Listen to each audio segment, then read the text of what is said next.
Launch the BIM editor. Select the scaffolding structure. Enable a hang harness check. For a single scaffolding structure,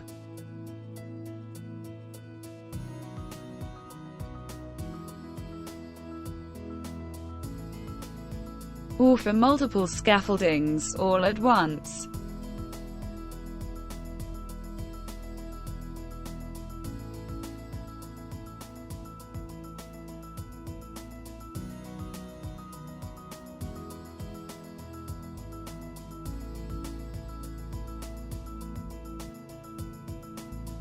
Now run the hang harness check.